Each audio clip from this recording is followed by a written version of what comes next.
Hello, नमस्कार। मैं आपका इस चैनल पर स्वागत करता हूं।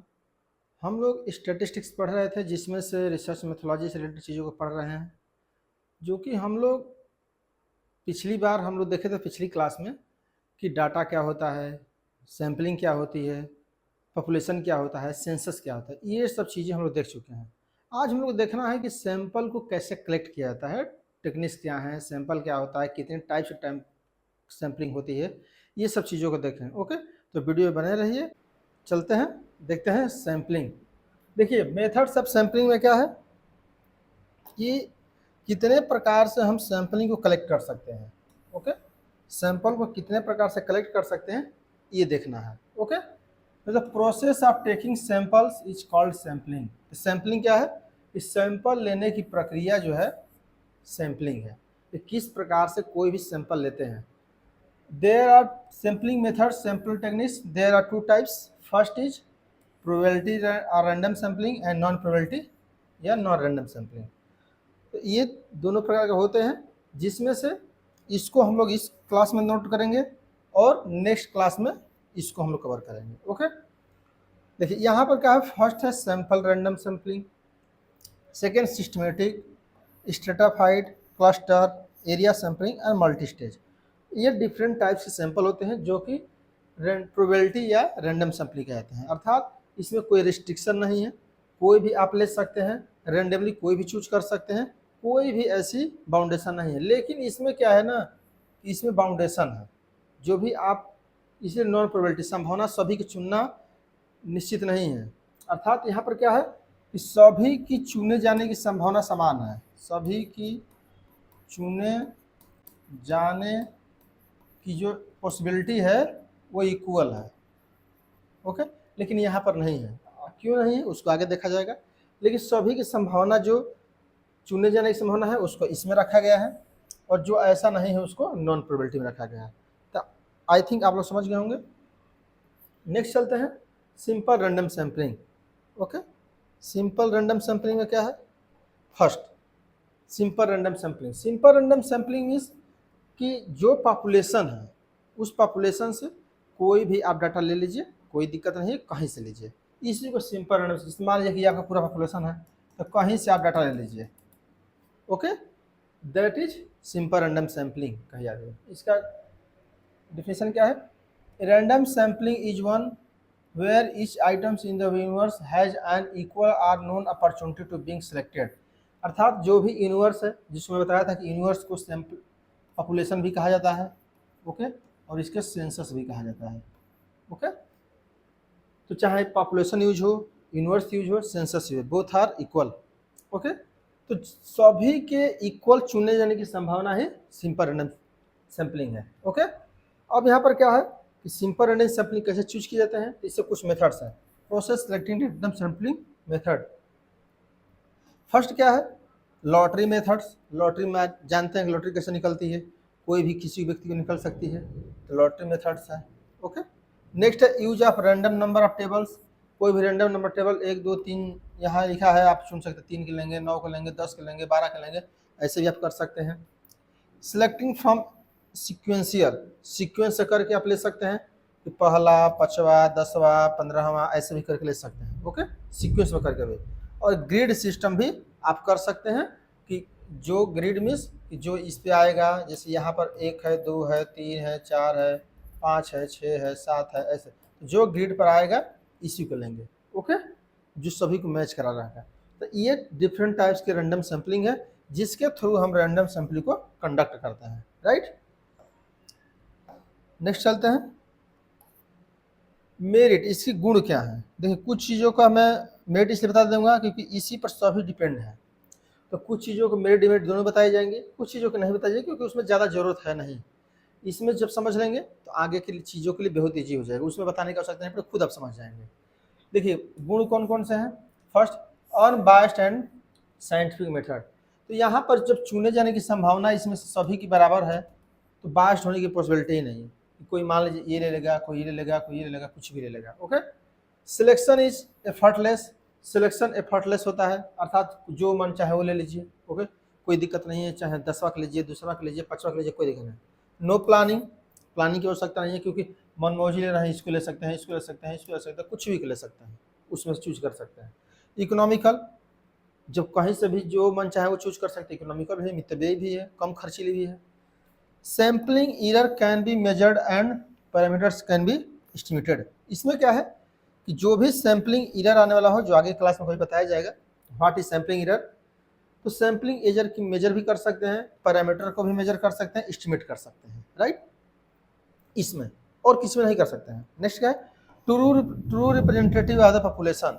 यहाँ पर क्या है कि रिप्रेजेंटेटिव ट्रू होते हैं, क्यों, क्योंकि जब आप इसी में से चूज कर रहे हैं तो ट्रू तो हो ही जाएंगे, क्योंकि इसी में से सैंपल भी लेना है, यही अपनी पॉपुलेशन है, तो ट्रू रिप्रेजेंट करते हैं। ओके, तो ये कुछ मेरिट्स थे। ओके, डिमेरिट देखते हैं, इसकी डिमेरिट क्या क्या है। डिमेरिट में क्या क्या है, फर्स्ट पे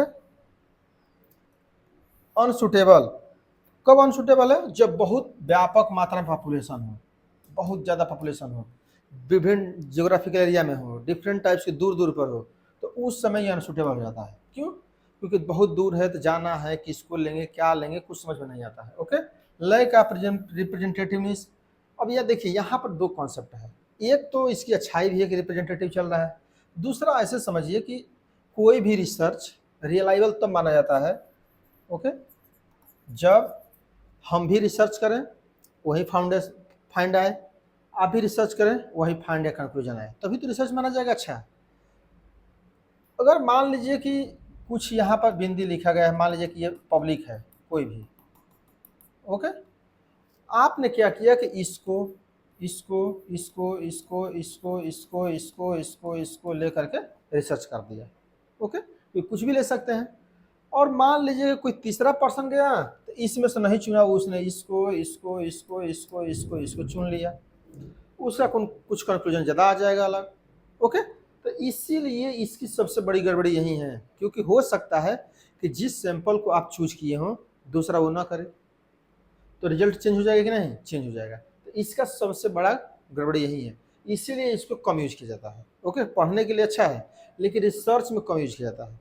ओके, उसके लिए बेस्ट बना हुआ है आगे। तो ये सबसे सिंपल था, इसीलिए पहले चल रहा था, तो प्रथम भी है, फर्स्ट इसी से होता भी होगा, लेकिन अब ये इसकी आवश्यकता नहीं, ऐसा नहीं किया जाता है। ओके, अगर अच्छा से रिसर्च करना चाहते हैं तो, नहीं तो आप तो कर ही सकते हैं, ऐसी कोई बात थोड़े ही है। नेक्स्ट है ट्रू रैंडम नेट इजी, मतलब सही से कौन किसको लिया जाए ये इजी नहीं है। ओके, तो ये कुछ डिमेरिट्स थे। Next, stratified random sampling. देखिए, स्ट्रेटिफाइड रैंडम सैम्पलिंग को मैं पहले बता दिया, ये सबसे बेस्ट रैंडम सैम्पलिंग है। जो भी सैंपल्स पढ़ाऊंगा मैं प्रोबेबिलिटी सैम्पलिंग में, सबसे best sampling, this is my point of view, best sampling यही है। ओके, क्यों सैम्पलिंग है, जैसे आप एग्जांपल समझिए, आप मान लीजिए कि 10th के स्कूल का बच्चों का बिहेवियर जानना चाहते हैं, 10th क्लास का। ओके, चाहे उसकी परसेंटेज क्या था, या उनकी एवरेज एज क्या है, उनकी एवरेज हाइट क्या है, एवरेज वेट क्या, कुछ भी जानना चाहते हैं। आप ये सोचिए कि अगर आप गए सिंपल रैंडम सैंपल के द्वारा, तो क्या हो सकता है कि हो सकता है कि आप सब यूपी बोर्ड से ज़्यादा ले लें, या सीबीएसई बोर्ड से ले लें, या आईसीएसई बोर्ड से ले लें, कुछ भी ले सकते हैं।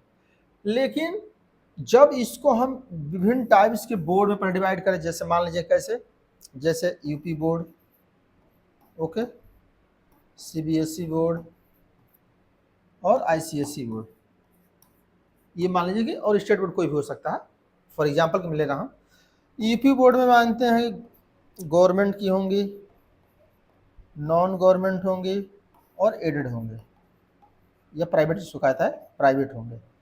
सीबीएसई तो मान लीजिए प्राइवेट है, सभी ठीक है, यहाँ पे मान लीजिए कि प्राइवेट ज़्यादा है। ओके, चाहे इसमें भी क्रिश्चियनिटी वाले होंगे, कुछ नॉर्मल वाले होंगे। ओके, आईसीएसई में भी ऐसे हो सकता है। फिर यहाँ से गर्ल्स भी, बॉयज अलग अलग होंगे, girls boys, girls boys, girls boys, यहाँ भी गर्ल्स बॉयज, सब अलग अलग होंगे।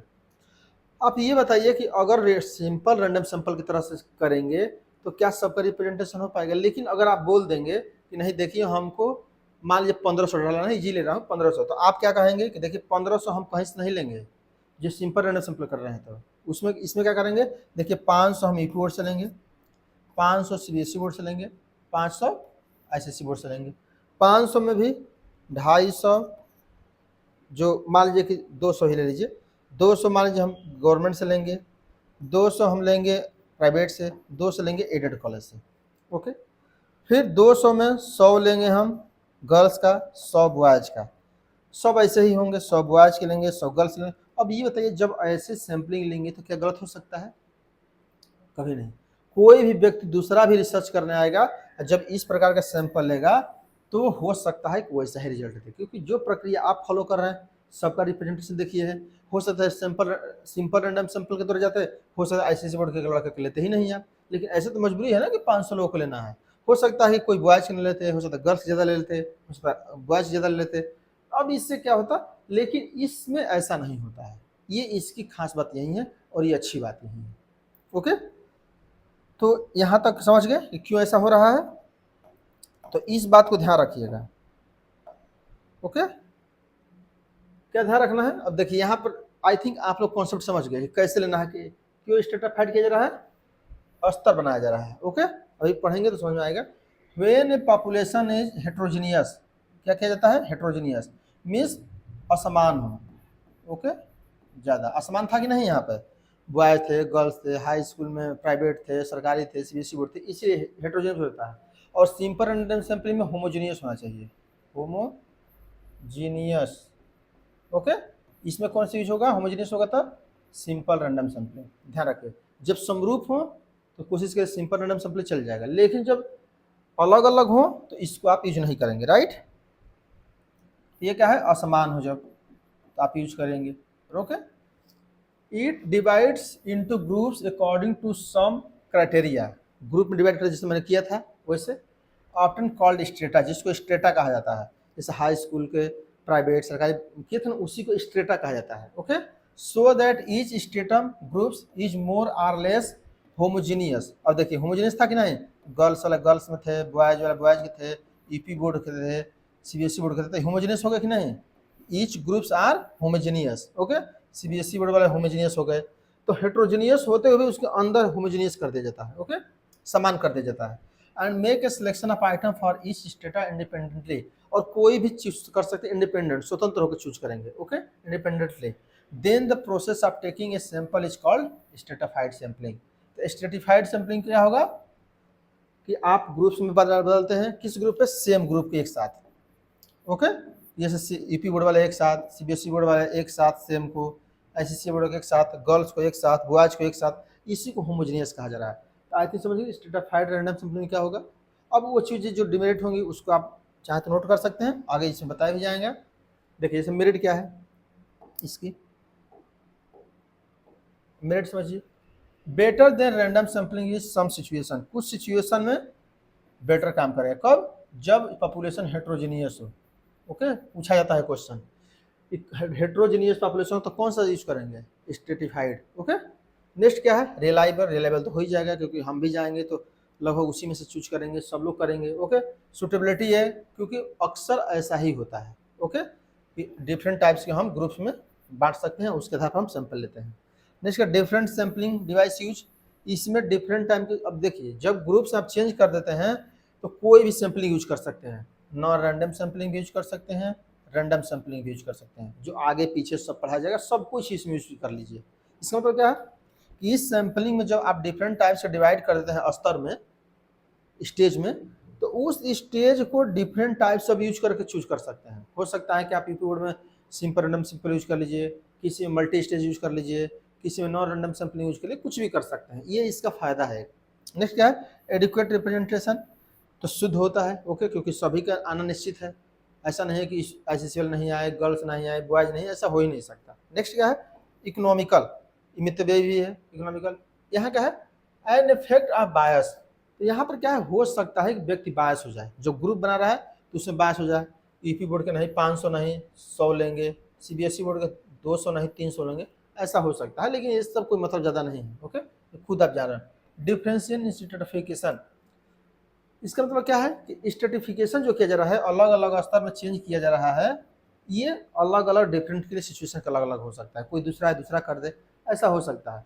फिर भी सबसे बेस्ट यही है, we are conclude that best of this sampling. Okay, next next है सिस्टमेटिक रैंडम सैम्पलिंग। सिस्टमेटिक में सिंपल सी बात क्या है कि जब कोई भी आपको डाटा पता हो, जैसे मान लीजिए कि आपका रोल नंबर पता हो कि 1 से लेकर 1000 रोल नंबर तक ये बच्चे हैं। ओके, तो आप क्या कर सकते हैं कि देखिए हम देखेंगे नहीं, जो रोल नंबर है उसमें हम क्या कर रहे हैं 5 के गैप पर सबको हम ले लेंगे। ओके, मान लीजिए कि हमको लेना है 200 डाटा। ओके, तो हम सिंपल क्या करेंगे कि जो 5वां स्टूडेंट हर होगा 5, 10, 15, 20 रोल नंबर पर होगा उसको हम ले लेंगे। इसी को सिस्टमेटिक कहा जाता है। लेकिन इसकी दोष क्या है कि आपको टोटल डाटा पता होना चाहिए, तभी तो पूरा काउंट करेंगे और उसके आधार पर सोच लेंगे कि ये इसके बाद ये इसके बाद ये लेंगे। तो ये ध्यान रखना है कि इसमें टोटल आपको पता रहना चाहिए। 1000 है, 200 लेना है तो 2 से डिवाइड कर देंगे तो आ जाएगा मान लीजिए 5। ओके, तो हर 5वां लड़का या हर 5वां व्यक्ति, हर 5वां कुछ चीज़ हम उसको लेंगे। ओके, तो अब देखते हैं, यहाँ पढ़ते हैं। A sampling techniques in which sampling units are arranged in the some systematic order। Systematic order में लगाते हैं कैसे, अकॉर्डिंग टू मैग्नीट्यूड, मैग्नीट्यूड के आधार पर, मीन्स कितना घनत्व है किस आधार पर, उस आधार पर, या जियोग्राफिकल एरिया, इस एरिया में कितना लोगों को लेना है, उस एरिया में कितना लेना है, ये सब ले सकते हैं। अल्फ़ाबेटिकल भी कर सकते हैं और एक न्यूमेरिकल भी याद कर लीजिए, न्यूमेरिकल भी कर सकते हैं। अल्फ़ाबेटिकल में ए से इतना लेंगे, बी से इतना लेंगे, ऐसा भी कर सकते हैं। जियोग्राफिकल एरिया से ले सकते हैं। नेक्स्ट क्या है, and only the first unit of the sampling is selected at random and thereafter। अब देखिए यहाँ पर क्या है, कहा जा रहा है कि जैसे आप 1 से लेकर मान लीजिए 1000 तक की है, तो पहला आप चाहे जो सिलेक्ट करिए, लेकिन दूसरा सिलेक्ट करने के आपके पास ऑप्शन नहीं है। ओके, जैसे मान लीजिए कि पहला आप 5 नहीं 6 कर दिए, तो अब 6 के बाद 5वां फिर लेंगे 11, 16, 21। इसका मतलब कि उसके बाद ऑप्शन आपको नहीं रह गया बदलने के लिए। पहला आप 6 करना है 7 कर दीजिए, तो 7 5 12 हो जाएगा, 17, 22। उसका 5 5 का डिफरेंस तो आपको लेना ही लेना है। ओके, तो यहाँ पे ही बता जा रहा है कि ये आपके पास ऑप्शन है चेंज करने का, लेकिन ये चेंज करने का ऑप्शन है क्योंकि इसमें 5 का डिफरेंस रहेगा, इसमें 5 का डिफरेंस रहेगा। ये सिस्टमेटिक की खास बात है। ओके, समझ गए। यहाँ पर क्या है, there are rest of the units automatically selected is equal spaced. बता ना, इक्वल स्पेस पर, इंटरवल पर, 5 की स्पेस पर कर रहे हैं तो 5 पर होगा। Interval is called systematic sampling. तो इक्वल की स्पेस पर मान लीजिए 5 की स्पेस पर कर रहे हैं तो 5 पर हमेशा होता रहेगा, इसलिए कहा है equally spaced interval is called systematic. Equal space पर मिलेगा। ओके, 5 के बाद 5 के बाद, लेकिन पहला चाहे जो ले लीजिए, मान लीजिए पहला किसी को 9 भी मूड आ जाए। ओके, तो 9 5 14, 19, 24, 29, कुछ 5 5 लीजिए, लेकिन ये आप चूज कर सकते हैं, 1 लें कि 2 लें, कोई हो सकता है 2 ही ले लें। ओके, 2 के बाद 7 ले, 12 ले, कुछ भी हो सकता है। ओके, तो I think are you getting this point. चलते हैं नेक्स्ट पॉइंट पे, क्लस्टर सैम्पलिंग। क्लस्टर सैम्पलिंग में देखिए क्या है कि जहां से हम लेंगे बहुत ज़्यादा लेंगे। ओके, क्लस्टर मीन्स ऐसे। ओके, मान लीजिए पूरा सैंपल है तो क्लस्टर बना होगा, यहाँ से पूरा ले लेंगे, यहाँ से पूरा ले लेंगे, यहाँ से ये सब छोड़ देंगे। ओके, फिर यहाँ से मान लीजिए कि ऐसे ऐसे पूरा ले लेंगे, फिर ऐसे लेंगे, मतलब कि क्लस्टर मतलब गुच्छा में लेंगे, जहाँ लेंगे पर्याप्त लेंगे, जहाँ लेंगे पर्याप्त लेंगे, जहाँ लेंगे पर्याप्त लेंगे, ताकि वहाँ के सभी रिप्रेजेंटेशन क्वालिटी आ जाए। इसको कहा जाता है क्लस्टर सैम्पलिंग। ओके, देखिए यहाँ पर क्या है, under the methods the entire population is divide into some acceptable sub division. Sub division में डिवाइड कर देता है, जो मैंने अभी बताया, ऐसे ऐसे डिवाइड कर दीजिए सबको। ओके, सबको ऐसे डिवाइड कर दीजिए, which are termed as cluster, इसको क्लस्टर कहा जाता है। Okay, cluster and sample random sampling of this cluster is draw and then the survey of each and every unit is selected cluster से method. अब क्या करेंगे, उसमें रैंडम सैम्पलिंग लगा देंगे, जैसे मान लीजिए कि कोई बना लिए। ओके, कोई बना लिया जैसे, अब क्या किए कहे कि देखिए पहला लेंगे, दूसरा छोड़ेंगे, तीसरा लेंगे, चौथा छोड़ेंगे, 5वां लेंगे, 6ठा छोड़ेंगे, 7वां लेंगे, कुछ भी अभी यूज कर लीजिए। इसका मतलब ये लेंगे, ये लेंगे, ये लेंगे, ये लेंगे, ऐसे। इसको क्लस्टर कहा जाता है। ओके, तो ये भी बेस्ट सैम्पलिंग है। राइट, चलते हैं next, area sampling. Area sampling means कि कुछ एरिया के आधार पर लिया जाएगा, कौन से एरिया के लिया जाएगा, इसको देखिए।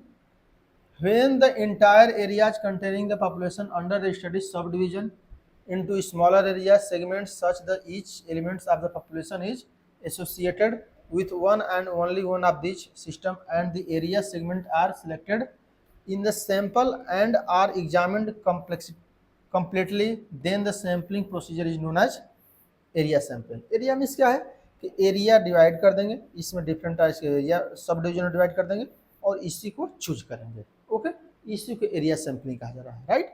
जो कि ज़्यादा पॉपुलर नहीं है, सबसे ज़्यादा ये तो सिंपल रैंडम सैंपलिंग होती है, ये तो स्ट्रेटिफाइड सैंपलिंग होती है, ये तो क्लस्टर भी कहीं कहीं होता है। तो दो तीन चीज़ ये ज़्यादा इंपॉर्टेंट नहीं है, राइट। लेकिन जानते रहिए, जब है तो क्वेश्चन पूछा भी जाता सकता है। ओके, नेक्स्ट क्या है, मल्टी स्टेज। मल्टी स्टेज में क्या होगा कि जिस प्रकार से आप इससे पहले वाला स्ट्रेटिफाइड किए थे, जस्ट वैसा ही मल्टी स्टेज भी है। वहाँ पर क्या है कि जो स्टेज है वो स्टेज पर डिवाइड कर दिया जाएगा, इस लेवल पर इतना लिया जाएगा, इस लेवल पर इतना लिया जाएगा। ओके, उसी का और डीप बताया जा रहा है कि this method is generally used in the selecting sample from a very large area. जब बहुत बड़ा लार्ज एरिया हो तो आप स्टेज बनाते हैं। ओके, जो वेरी लार्ज सैंपल लेना हो 10 लाख 20 लाख तक। In these techniques, the population is divided into number of large sampling units, each of which is turned into divided into smaller units, and so on. Sampling is done different stage. तो different stage में लेते हैं। तो बहुत ज़्यादा जब sampling लेना होता है तो डिफरेंट टाइप्स का बदल चेंज कर देते हैं और चेंज करके स्मॉलर यूनिट्स में और उसको कलेक्ट करते हैं। That is multi stage random sampling, right. तो मल्टी स्टेज समझ गए, मल्टी स्टेज में मल्टी स्टेज पर लिया जाएगा, कभी ये लिया जाएगा वो लिया जाएगा, स्टेज में स्तर पे, राइट। देखिए यहाँ पर क्या है कि 4 टाइप्स की जो है, जो सबसे इंपॉर्टेंट है उसको मैं बता दे रहा हूँ फिर से कंक्लूजन के तौर पे। तो आप इसका स्क्रीनशॉट भी ले सकते हैं। तो देखिए यहाँ पर क्या है, simple random sampling, systematic sampling and stratified and cluster. यही देखिए सबसे इंपॉर्टेंट वही है, और जो एरिया है मल्टी स्टेज इंपॉर्टेंट नहीं है, केवल एग्जाम के पॉइंट ऑफ व्यू से जानते रहना चाहिए कि वो रैंडम सैंपल है या प्रोबेबिलिटी सैंपलिंग है, ताकि क्वेश्चन आए, ऑब्जेक्टिव आए तो आप सॉल्व कर पाएँ। अब देखिए यहाँ पर सिंपल रैंडम सैंपलिंग में देखिए इसको ले लीजिए, मनमौजी है, चाहे जहाँ से ले लीजिए। ओके, कोई नहीं है निश्चित, चाहे जहाँ से मन करे आप इसको ले लीजिए, मन करे ये लीजिए। तो यही बताया था ना कि आप मान लीजिए गए तो ये ले लिए और इस पर रिसर्च कर दिए, और कोई दूसरा गया दूसरे पर रिसर्च कर दिए, तो हो सकता है कि रिजल्ट चेंज हो जाए। तो इसकी एक यही गड़बड़ी है। ओके, कि रिजल्ट चेंज हो सकता है, क्योंकि हो सकता है जो आप चूज किए वो चूज न करें। ओके, स्ट्रेटिफाइड में क्या होगा कि यहाँ पर स्तर बांधा जाएगा कि देखिए एक इसमें से देखिए ग्रुप बन गया, एक ये ग्रुप, एक ये ग्रुप, एक ये ग्रुप, एक ये ग्रुप। ओके, अब क्या होगा स्ट्रेटिफाइड में, मान लीजिए कि इसको आप ले लिए तो एक यहाँ से, एक यहाँ से, एक यहाँ से, यहाँ हमारा ज़्यादा है तो एक ले लीजिए। तो अलग अलग तरीके से एक एक दो ले लेंगे। ओके, स्तर बांध करके, इसको कहा था स्ट्रेटिफाइड। नेक्स्ट क्या है, सिस्टमेटिक। सिस्टमेटिक में देखिए आप क्या करेंगे, 1 2 3 4 5 6 7 8 9 10 11 12 13 14 15। अब क्या होगा कि सभी को आप देख के ले लेंगे। देखिए बीच में दो दो देखिए गैप छोड़ा जा रहा है, ऐसे समझिए। जैसे इसको गैप छोड़ा गया, इसको लिया गया, इसको छोड़ा गया, इसको लिया गया, इसको छोड़ा गया, इसको लिया गया, इसको छोड़ा गया, इसको लिया गया। देखिए दो दो गैप छोड़ा जा रहा है ना, इसी को कहा था सिस्टमेटिक। आप पहले चाहे जो छोड़ दीजिए, इससे पहले कुछ भी छोड़ दीजिए, कोई दिक्कत नहीं है। लेकिन जब स्टार्ट कर देंगे तो हर दूसरा व्यक्ति, तीसरा व्यक्ति आपको लेना पड़ेगा।